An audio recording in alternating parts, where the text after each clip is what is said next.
नमस्कार दोस्तों, आप सभी का स्वागत है हमारे चैनल स्विचगेट ट्रेनिंग क्लासेस में। आज की वीडियो में हम लोग बात करने वाले हैं कैपेसिटर सिलेक्शन फॉर मोटर। मतलब एक अगर 3 फेज का इंडक्शन मोटर दिया हो और उसके पावर फैक्टर को मुझे इम्प्रूव करना हो तो मुझे कितने केवीआर का कैपेसिटर बैंक लगाना है, उसकी हम क्या करने वाले हैं आज कैलकुलेशन।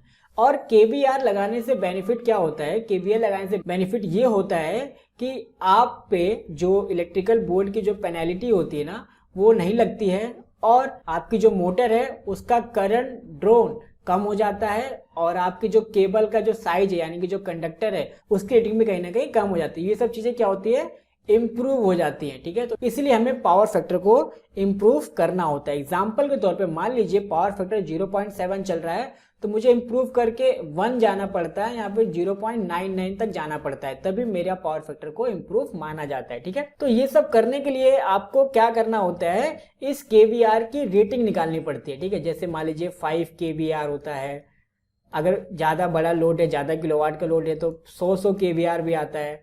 तो सिंपल क्या करना है, मुझे इसकी कैलकुलेशन करनी है। तो इस कैलकुलेशन को करने के लिए ना मैं आपको 2 तरीके बताऊंगा। पहला तरीका बताऊंगा जो काफ़ी सिंपल होगा, जो कोई भी कर लेगा, और दूसरा तरीका बताऊंगा फुल कैलकुलेशन के साथ। ठीक है, तो आप दोनों में से जो तरीका करना चाहे उसे कर सकते हैं। तो चलिए वीडियो को स्टार्ट करते हैं। ठीक है, तो सबसे पहले हम ये जानते हैं कि आखिरकार ये सप्लाई आपकी मोटर तक कैसे पहुंचेगी और कैपेसिटर कहाँ लगाना है। तो देखिए सबसे पहले ये R/B की सप्लाई यहाँ पे होगा और ये एक सर्किट ब्रेकर मान लीजिए, ये सर्किट ब्रेकर लगा होगा। फिर उसके बाद उसके नीचे क्या लगा होगा, एक स्टार्टर लगा होगा, कोई भी हो सकता है स्टार्टर, और ये सप्लाई फिर इस मोटर तक आ रही होगी। तो हमें क्या करना है, केवीआर का जो कैपेसिटर होता है ना, वो देखने में देखिए कुछ इस तरीके से होता है। इसकी तार कहाँ जोड़नी होती है, इसकी तार हम जोड़ सकते हैं सिंपली इस मोटर के टर्मिनल पे। तो इसको बोलते हैं फिक्स्ड टाइप कैपेसिटर। मतलब ये जैसी मोटर चलेगी कैपेसिटर ऑन हो जाएगा, और ये ऐसा नहीं कि बार बार ऑन ऑफ होगा, जैसी मोटर चालू ये कैपेसिटर भी चालू हो जाएगा। तो इसलिए उसको बोलते हैं फिक्स टाइप कैपेसिटर। तो इसकी हम अब कैलकुलेशन करते हैं कि आखिरकार कितनी रेटिंग का इसको लगाना है। ठीक है, ओके। तो कैलकुलेशन करने से पहले ना मुझे क्या पता करना पड़ेगा कि ये जो मेरी मोटर है ना, ये कितने किलोवाट की मोटर है। तो जनरली मोटर पे क्या लिखा होता है, एचपी लिखा होता है। तो मुझे उस एचपी को कन्वर्ट करना पड़ेगा किलोवाट में। एग्जाम्पल के तौर पे मान लीजिए 5 एचपी की मोटर है और इसको मुझे कन्वर्ट करना है किलोवाट में। तो मुझे पता है कि 1 एचपी बराबर 0.746 किलोवाट। तो 5 एचपी में कितना होगा, सिंपली मैं क्या करूंगा, इसको 5 से मल्टीप्लाई कर दूंगा। तो यहाँ पे आंसर कितना आएगा, 3.73 किलोवाट। ठीक है, तो 5 एचपी का मेरा कितना किलोवाट आ गया, 3.73 किलोवाट। ठीक है, अब हम लोग जानते हैं सबसे पहला तरीका जो कि सिंपल तरीका है। ठीक है, सिंपल तरीका या फिर बहुत इजी तरीका है। ठीक है, तो एक फॉर्मूला याद रखना है, KVAR बराबर KW ब्रैकेट में 10/1 माइनस 10/2।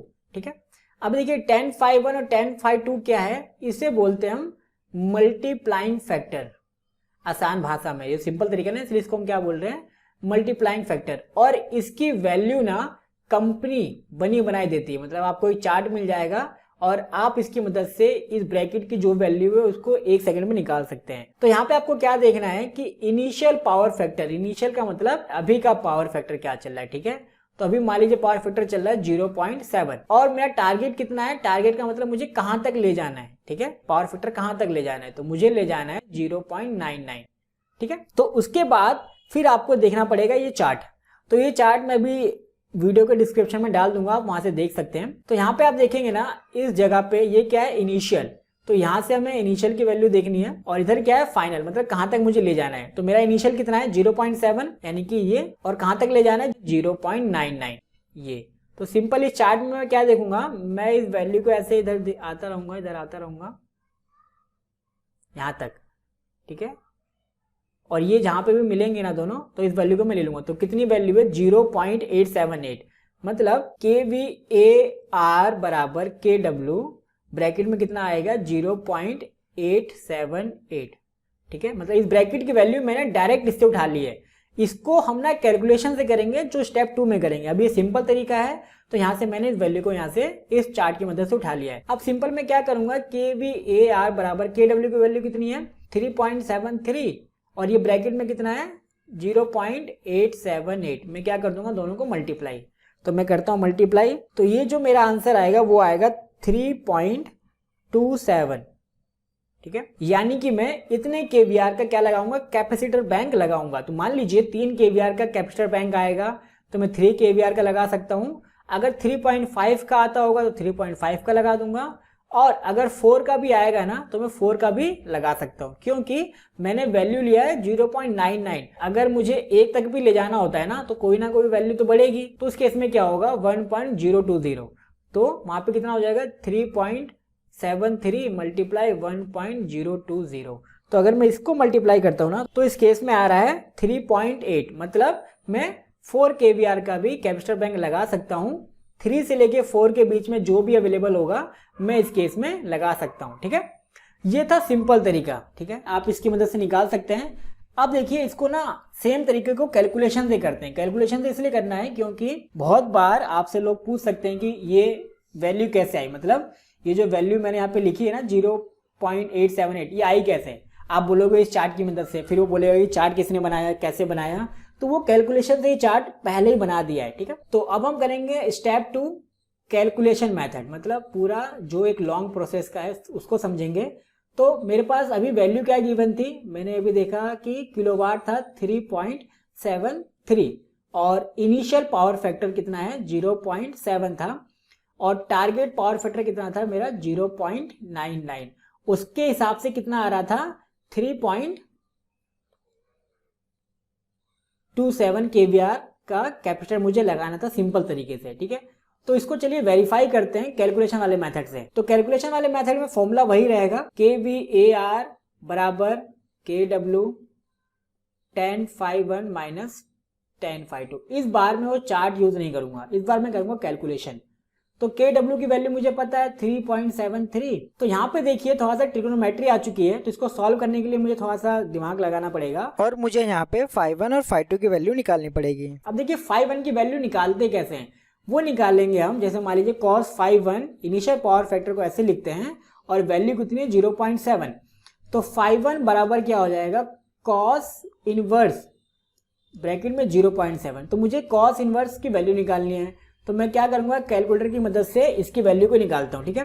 तो आप भी साइंटिफिक कैलकुलेटर का यूज करके इसकी वैल्यू निकाल सकते हैं। तो ये हो जाएगा cos इनवर्स कितना है 0.7, तो ये वैल्यू आएगी 45.57। तो ये आ गया ∅1 की वैल्यू। सेम निकालेंगे हम ∅2 की वैल्यू। तो ∅2 की वैल्यू कैसे निकालेंगे, cos ∅2 बराबर कितना है 0.99, तो ∅2 बराबर क्या हो जाएगा cos इनवर्स 0.99। तो इसकी वैल्यू कितनी आएगी, चलिए कैलकुलेट करते हैं। ये वैल्यू आ जाएगी 8.11, ठीक है। तो ये देखिए ∅1 और ∅2 आ गया। अब मैं यहाँ पे क्या करूंगा, अब मैं लिखूंगा 10। ∅1 की वैल्यू कितनी है, मैं लिख दूंगा 45.57 माइनस 10। ∅2 की वैल्यू कितनी है 8.11, ठीक है। अब देखिए मैं चार्ट की यूज नहीं कर रहा हूं, मैं वैल्यू खुद निकाल रहा हूं, और ऐसे आपको निकालना पड़ सकता है जब भी कैलकुलेशन करना पड़ेगा तब।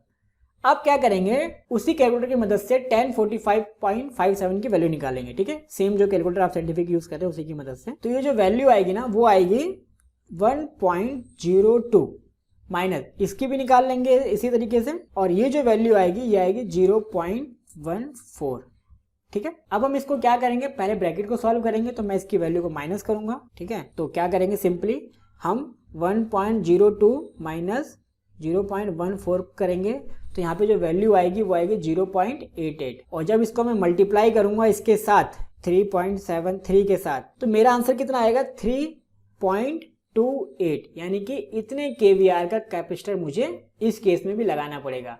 तो आप देखेंगे कैलकुलेशन से मेरा कितना आया 3.27, और with the help of chart वो भी कितना आया था 3.27।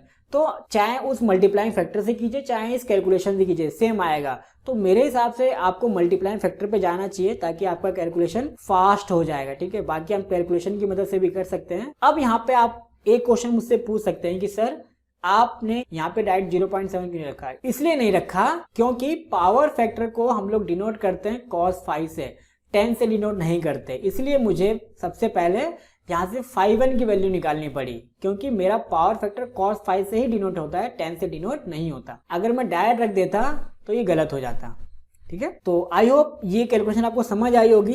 तो चलिए मैं आपको एक एग्जांपल देता हूँ, आप इसको सॉल्व करिए और आपका जो भी आंसर है उसको आप कमेंट बॉक्स में मेंशन कीजिएगा और मुझे बताइएगा कि आपने सिंपल तरीके से किया या फिर कैलकुलेशन से किया।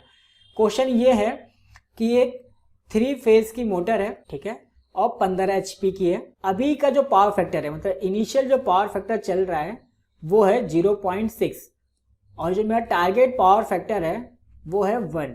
तो आप मुझे बताइए कि मुझे इस केस में कितने kVAR का कैपेसिटर लगाना पड़ेगा उस मोटर के साथ। ठीक है, तो इसकी मुझे आप रेटिंग बताइए। ओके, तो आई होप इस वीडियो से कुछ आपको सीखने को मिला होगा। तो मिलते हैं नेक्स्ट वीडियो में। Thank you.